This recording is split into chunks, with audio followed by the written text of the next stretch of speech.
Hey, what's up guys, welcome back to my YouTube channel. So guys, in this video I'm going to show you how to fix iPhone CarPlay not working. So guys, let's get started this video without wasting any time. So guys, first of all, restart your iPhone and CarPlay system. So for this, restart iPhone, tap on power button and volume up at the same time. So drag the slider to the right.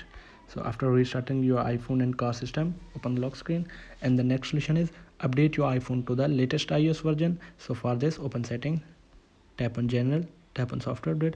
So guys, if you haven't updated your iPhone to the latest iOS, so simply update your iPhone first and then go back, and the next solution is make sure the Siri is on.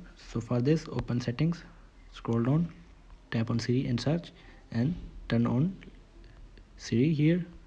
So after this, go back, and the next solution is check your restrictions. So for this, open settings, tap on screen time. So if you have enabled screen time, and so carefully check your screen time, so tap on always allowed, tap on content and privacy restrictions, tap on allowed apps, and make sure the CarPlay is enabled here. So after this, go back, and the next solution is disable Bluetooth and enable it again.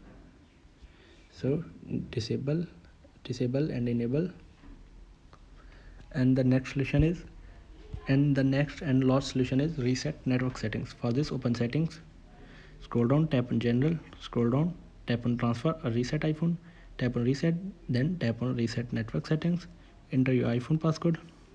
So guys, this will delete all network settings, returning them to default. So simply tap on reset network settings. So guys, here are some simple solutions to fix your CarPlay and iPhone issue. So guys, thanks for watching this video. Please like, share and subscribe. Thank you guys. See you in the next video. Thank you.